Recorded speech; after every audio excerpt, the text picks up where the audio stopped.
Truth Social has been very, very powerful, very, very strong. And I'll be staying there, but I hear we're getting a big vote to also go back on Twitter. I don't see it because I don't see any reason for it.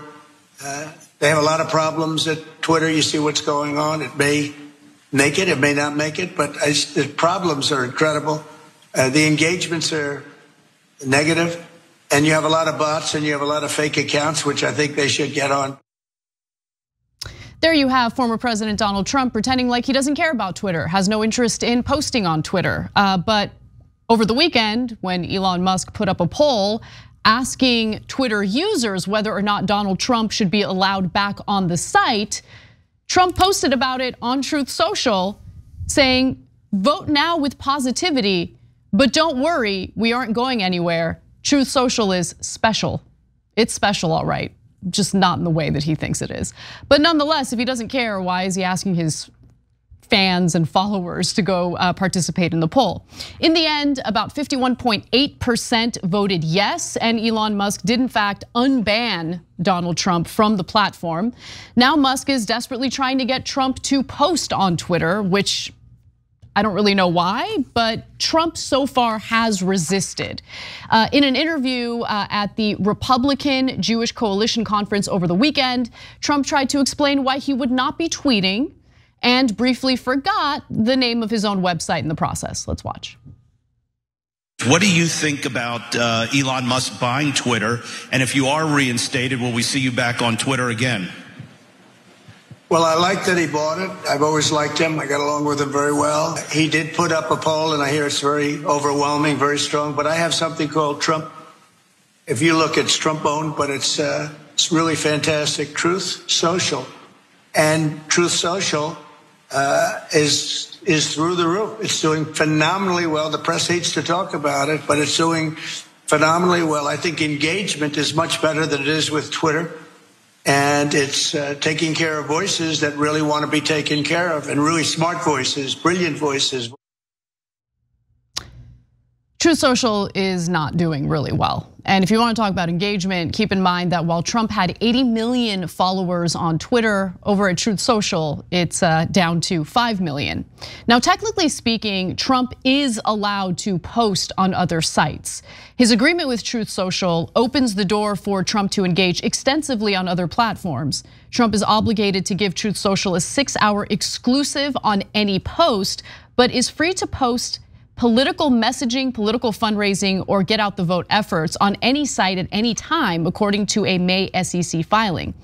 Now that he's officially running for president, though, he could argue that anything he posts is political and should be allowed on any site at any time. And Trump's following, again, it's not even quite 5 million, it's 4.59 million on Truth Social versus the 80 million on Twitter. So my prediction is probably by tonight, probably by the time you watch this video, Trump's already posting on Twitter, but as of now, he hasn't done so yet. Now, Truth Social is having lots of financial issues as well that I want to kind of draw a little bit of attention to. Trump has told his allies that he can't leave Truth Social because he's propping it up, and he doesn't want a site so closely associated with his brand to collapse, according to people familiar with his thinking. Because, you know, things that Trump has launched, businesses that Trump is associated with never collapse. So he wouldn't want to start now, right? I mean, he's only gone bankrupt 6 different times. More than 1.3 billion in financing for the platform is dependent on the completion of a planned merger between Trump Media and blank check company Digital World Acquisition Corp. That currently must be completed by December 8th. The deal is facing investigations by federal prosecutors and securities regulators that could force Digital World to liquidate in early December, which could put an end to the merger. But there is one way that Elon Musk is trying to get Donald Trump to start posting on Twitter again, and it's through this, I guess, somewhat lewd content that he posted on Twitter. So for religious folks who are easily offended, look away. For everyone else, this is what he posted. Elon Musk says, "And lead us not to temptation," with Donald Trump being represented by Jesus, and then Jesus kind of salivating and trying to tempt,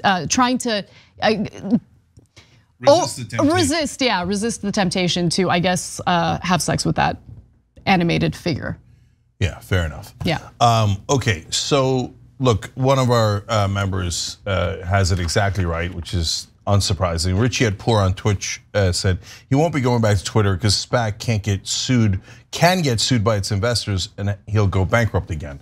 I love our members. You guys are so smart. That's exactly right. And so now Anna's also right that he might not be able to help himself anyway. Exactly. But I guarantee you that his advisors have told him a couple of dozen times. Now, Mr. President, remember, we have this SPAC that we're doing, and the whole value of this Truth Social, and yes, it's called Truth Social, not Trump social, Truth Social, okay? He doesn't even know the name of his own company. He's so dumb. Okay, and the reason they have to tell him dozens of times is because he's dense and he's acts irrationally like a child. He's impetuous. He's like, oh, I want to be on Twitter. Oh, that looks kind of naughty. I want to do that, right? So they have to say, Mr. Former President. Oh, sorry, you're still president. Sure, whatever you need. Remember, the whole value of your company is dependent on you being there so that all the right-wingers come there. If you're on Twitter, they don't have to come to Truth Social. Remember, we told all of our shareholders that you would post on Truth Social. That would be your platform. That's why they should come to it. If you then go to Twitter, the shareholders will say, hey, wait a minute, we were misled. We thought you were going to post on Truth Social, and not only will the price collapse, but you'll get sued personally. It's like he'd be nuts to post on Twitter. Look, this SPAC, if he had put a competent person in charge instead of Devin Nunes, it could have been worth up to $10 billion by now. He could have actually gotten to the place where he was pretending to be all along. But already through his incompetence, he's bungled away most of that, right?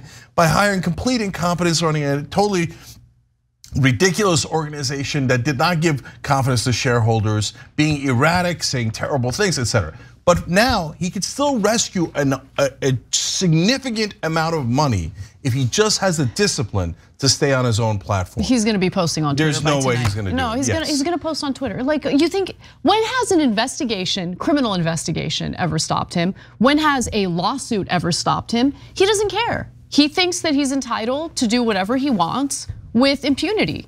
And guess what? For the longest time, he's been able to do whatever he wants with impunity.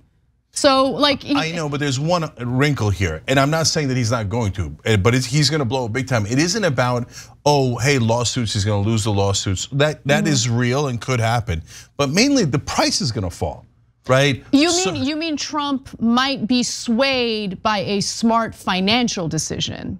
The man who's gone bankrupt 6 times. No, my point is, like, I get it. I'm agreeing with you that he's not going to be able to help himself, but he will see his money flowing out the door as he does it. Excellent. Like in real time. Yeah. And so, okay, and he's probably too stupid to help himself. Excellent. He should have been promoting it all along. He waited for months before he even sent out one post because it's obvious that he despises his own platform. Okay, so just be done with it. And I'll give Musk credit for this. He's basically going, come here, little boy. He's basically dangling candy in front of him while saying, come into my white van, you'll love it in here. And Trump's like, oh, candy, somebody said candy. Okay, so of course he's gonna do it, he's a moron. Yeah, so we'll see how it all plays out, but I find it all very amusing. And look, anyone who's still on Twitter who might be hyperventilating about this, stop hyperventilating about it, okay? Donald Trump was eventually gonna be allowed back on Twitter. As soon as Elon Musk actually went through with buying Twitter, which was kind of shocking, I had no doubt that eventually Trump was gonna be on it. Trump will probably dominate headlines with his tweets as soon as he starts tweeting again, which was probably the most annoying thing about Trump being on Twitter. But this is it. I mean, Elon Musk, how is this man the head of multiple companies? He is like, when you say terminally online, you should think of Elon Musk. There should be a photo of Elon Musk in the dictionary next to the wording terminally online. The guy spends all his time on Twitter. Yeah, So that's a huge issue, and in fact, that's why Tesla has lost so much value over the last 6 months. That's why overall Elon Musk has lost $100 billion in net worth. And even his own shareholders are saying, will you get off of online for 1 second and go do your other job? The job that's like worth 10,000 times more. Twitter's barely worth anything, no matter what you paid for it. So that's definitely true. But I want to agree with you on one other thing. The media hyperventilating about Elon Musk. Okay, I got it, guys. He bought it. Move on. Yeah, was he ever going to do what was that BS thing? Content Moderation Council or whatever thing he pretended he was going to do. Oh, advertisers, and he's like Trump a little bit too. He's a rash little child. He's like, oh, advertisers, don't worry. I've got to put together this wonderful blue ribbon council, and I'm not going to decide who's going to be on. They're going to decide. And then he's like, nah, I'm impatient. I want to do it now. I want to do it now. Trumpy, you're back. You're back. And then he does a stupid ass poll of his own right-wing followers. It was a very strong poll. It was a very strong poll, but the engagement is negative. It's -13, that's what the people are saying. I don't know what that means. So they're in a lot of ways, they're the same people. So I will say this though, just a quick observation. And maybe this is a testament to the coders over at Twitter building something that's sustainable enough to, I guess, deal with the incompetence that we've been noticing with Elon Musk's leadership thus far. I mean, Twitter seems to be chugging along. No, yeah, right? Look, I don't know if and when it's going to fall apart, but did 88% of the employees actually leave? Because if they actually left and it's still running, that's a little bit of a minor miracle and something that is not, I mean, it's something to watch out for, that's all. I can't believe it, and it's not good news for employees if 88% of them can leave and the thing doesn't fall apart. Well, I mean, look, I'm just being honest with you. Well, that's a conclusion people are going to draw. I don't like that conclusion. Well, okay, so what I'll say about that is, there's Twitter functionality and the employees who are kind of in charge of that. And then there are other teams of workers who focus on things that aren't related to Twitter's functionality. So for instance, there was a group of employees that were tasked with human rights issues. Now, why would they need that? Well, Twitter is an international platform. So when you're dealing with some of these countries that don't have the free speech rights that we have here in the United States, you need a group of lawyers and counsel that can kind of navigate those issues and deal with those human rights concerns when it comes to their platform. So those types of employees gone. And Elon Musk, I mean, he's made it abundantly clear that while he pretends to care so much about free speech, in reality, he doesn't think that these types of workers are really worthy. He doesn't think he needs them. So sure, get rid of them, but you're gonna run into issues once I don't know, someone hits you up from, let's say, from China's government and says, we're gonna block your site unless you do X, Y, and Z. Those issues come up all the time. Yeah, and so look, part of the people that he fired are folks like salespeople that you don't need to run a company, but eventually you'll run out of revenue, right? But the Twitter machine is not going to fall apart if the salespeople are not in the building. Part of the stuff is, part of the employees are folks that eventually, not on day 1, but on day 12, day 37, something's gonna fall apart. Something's gonna fall out of the car and it's gonna be real bad. Right? So that hasn't happened yet. I'm surprised it hasn't happened yet, but it's only been a couple of days. So let's see if something does actually fall out of the car. On the last thing on the mainstream media hyperventilating, they're like, oh, can you believe this? Advertisers are not gonna go back for this kind of immaturity and putting Trump back in. And I'll be honest, it's Don Lemon on CNN that said it this morning, right?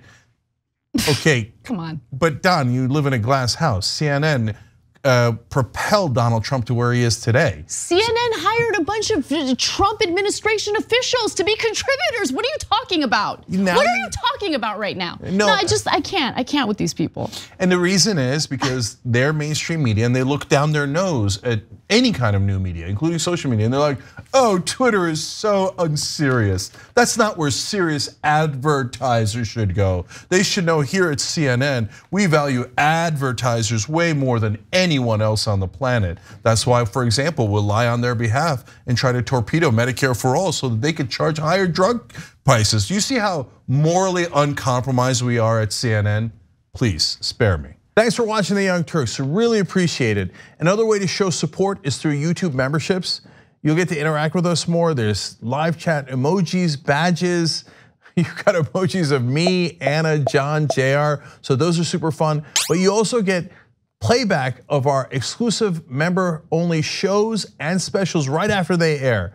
So all of that, all you gotta do is click that join button right underneath the video. Thank you.